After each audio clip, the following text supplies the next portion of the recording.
A ver, ¿quién no ha tenido alguna vez una de esas rachas de lo que llamamos mala suerte? Recuerdo una mañana, te lo juro que parecía una comedia.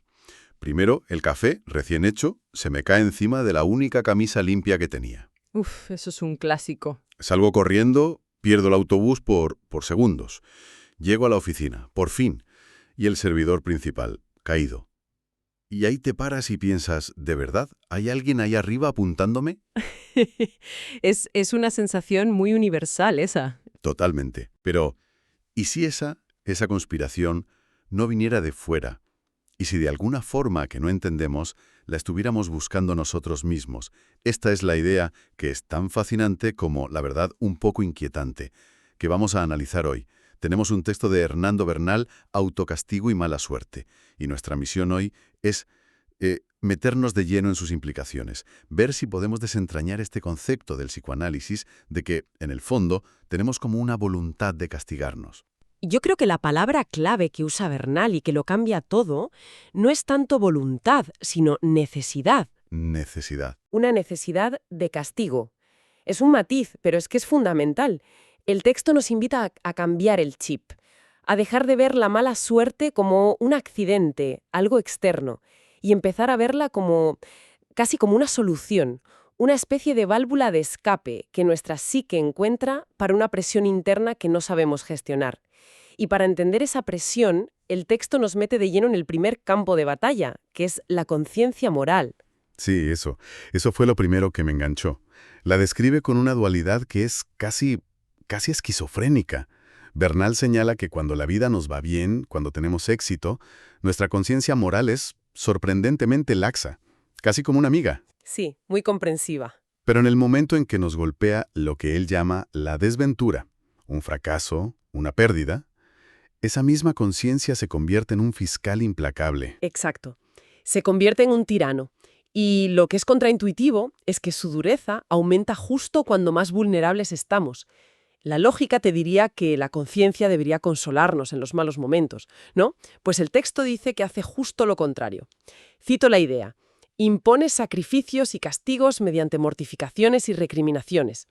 Es como si esperara a que te caigas para echarte en cara que no viste la piedra. Pero un momento, ¿eso no es un poco sádico? La idea de que tu propia mente te ataca con más fuerza cuando ya estás en el suelo suena un fallo de diseño, ¿no? Es que, desde la perspectiva del texto, no es un fallo, es su función. Y aquí viene el giro de causalidad, que es lo fascinante. No es que la mala suerte provoque que la conciencia se vuelva más severa. Ah, Es que la conciencia moral aprovecha la mala suerte para cumplir su objetivo. La frustración, la desgracia, son su terreno de juego. Cuando todo va bien, su voz es un susurro, fácil de ignorar. Pero la desventura externa le da la excusa perfecta, la justificación para desatar su agresión interna. El infortunio es el catalizador, vamos. vale, lo pillo. La desgracia externa legitima la agresión interna. Y para explicar de dónde viene esa agresión, Bernal, claro, recurre al concepto freudiano del superyo. Pero no se queda en la definición de manual del policía interno, se centra en una cosa muy concreta. Su tiranía frente al deseo, no solo frente al acto. Y creo que ahí está el verdadero núcleo, ¿verdad? Completamente. Ese es el matiz que lo envenena todo. Porque estamos acostumbrados a pensar en la moral en términos de acciones. No he robado, no he agredido a nadie. Lo que haces o no haces. Exacto. Y creemos que si controlamos el comportamiento, la conciencia debería estar tranquila. Pero el texto nos dice que, para el superyo, eso es irrelevante. La renuncia a la acción no sirve de nada. ¿Y por qué? Porque el deseo sigue estando ahí. Justo por eso. Porque el superyo, en esta concepción, es omnisciente, no puedes ocultarle nada. Ve el impulso agresivo antes de que lo reprimas. Ve el deseo prohibido antes de que lo apartes. Y como para él pensamiento y acto son casi lo mismo, el simple hecho de sentir ese impulso ya es una transgresión. Uf. No juzga lo que haces, juzga lo que eres. Y la consecuencia directa de esa vigilancia totalitaria es un sentimiento de culpa que, y esto es lo peligroso, casi siempre es inconsciente. O sea, no sabemos que nos sentimos culpables. No tenemos ni idea. Pero la necesidad de expiar esa culpa está ahí, operando en la sombra, buscando una salida. Vale, y aquí es donde la cabeza me empieza a dar vueltas. Porque si el superyo es el motor de esta culpa, y a la vez es indispensable para vivir en sociedad, para no matarnos entre nosotros, básicamente. ¿Significa que la civilización misma se basa en un mecanismo que inevitablemente nos hace sentir culpables? Esa es la gran paradoja que el texto pone sobre la mesa. Por un lado, el superyo es el pilar de la cultura. Es la interiorización de las normas que nos permite cooperar, construir. Sin él seríamos pura pulsión. Caos. Caos absoluto. Pero el precio que pagamos por esa estabilidad es altísimo. Espera, entonces lo que dice el texto es que la persona que no se va a terapia, que medita, que lee a los estoicos, que se esfuerza conscientemente por ser mejor y por reprimir sus impulsos negativos, ¿en realidad está construyendo una cárcel psicológica todavía más estricta para sí misma? Eso es demoledor. Es la conclusión más subversiva y contraintuitiva del argumento, sí. Del texto se puede sacar casi una fórmula matemática. A mayor renuncia a los impulsos, lo que se llama renuncia pulsional, mayores son las exigencias del superyo. Y por tanto, mayor es la culpa inconsciente. O sea que cada vez que le dices no a un impulso, En lugar de ganar paz, le estás dando más poder a tu carcelero interno. Es como si el superyo interpretara cada acto de autocontrol como una prueba y te dijera, ¿puedes con esto? Pues ahora te lo pongo más difícil. es perverso. Es como si el progreso moral personal fuera una trampa. Y te hace pensar en ciertas figuras, ¿no?, históricas o de la literatura, conocidas por una rectitud moral casi enfermiza. Pienso en un personaje como el inspector Javert de Los Miserables. Su rígida moral no le trae paz, sino tormento. Y al final, la autodestrucción. Es la encarnación perfecta de esto. Exacto. Su virtud no lo libera, lo consume. La persona que más se esfuerza por ser buena es paradójicamente la que más combustible le da a su propio motor de culpa, porque su superior se ha vuelto insaciable. Vale, un momento. Pero esto suena peligrosamente a culpar a la víctima. Si a alguien le va objetivamente mal en la vida, si sufre desgracias reales, una enfermedad, un despido, ¿estamos diciendo que es porque inconscientemente se lo busca? ¿No es un salto lógico un poco peligroso? ¿Ignora factores socioeconómicos, el puro azar? Esa es una objeción crucial, y es muy importante aclararla. El texto no dice que toda la mala suerte sea autoinfligida, Ah, vale. o que no existan factores externos, claro. Te puede caer un meteorito y eso no tiene nada que ver con tu superyo. El foco de la teoría no está en el evento aislado, sino en los patrones y en nuestra reacción psicológica.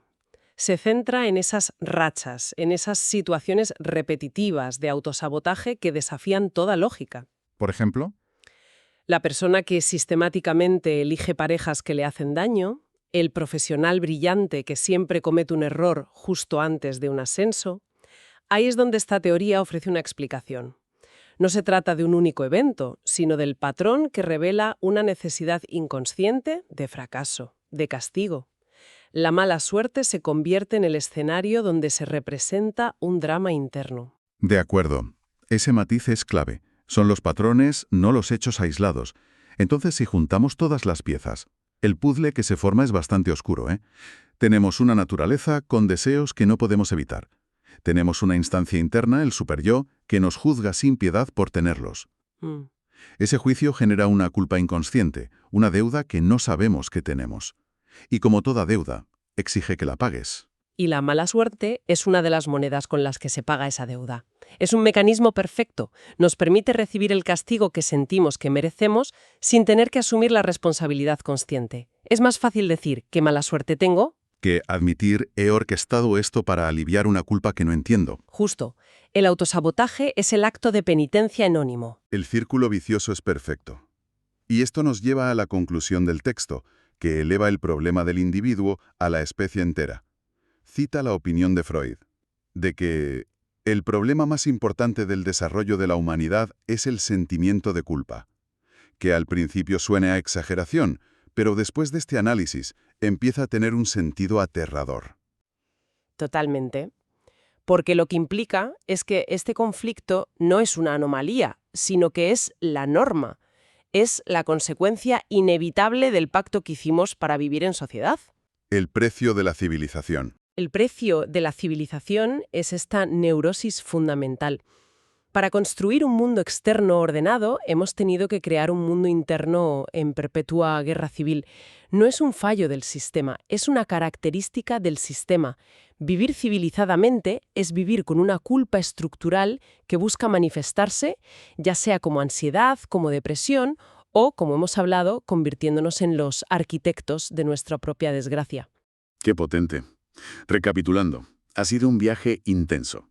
Hemos partido de algo tan común como una racha de mala suerte y, tirando del hilo que nos propone Bernal, hemos llegado a la estructura misma de nuestra psique. Y de la civilización.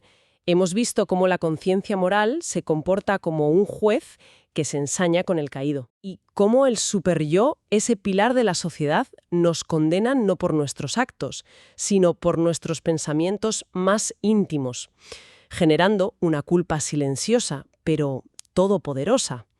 Y al final hemos desentrañado esa paradoja tan brutal, que el camino de la virtud, en lugar de llevarnos a la paz, puede ser una espiral que intensifica la culpa y esa necesidad de castigo. Y la mala suerte sería solo una de las máscaras de todo este conflicto. Para cerrar, como siempre, queremos dejar una pregunta en el aire. Una idea que se desprende de todo esto y que nos deja con la tarea de seguir pensando. El texto se centra en la mala suerte como la gran manifestación de este autocastigo. Y esto nos deja con una pregunta realmente incómoda, tanto para nosotros como para quien nos escucha. Si aceptamos esta premisa, aunque sea como hipótesis, ¿cómo podemos empezar a distinguir en nuestra vida entre la auténtica mala suerte, el azar puro y duro, y los patrones que creamos nosotros mismos? Pensemos en la procrastinación crónica ante proyectos que nos importan, en esa tendencia a quedarnos en relaciones o trabajos que nos drenan la energía, o incluso en esas pequeñas malas decisiones financieras que a la larga nos perjudican. Podrían ser también formas más sutiles, más cotidianas, de esa misma culpa inconsciente buscando su penitencia. ¿Hay siquiera una forma de saberlo?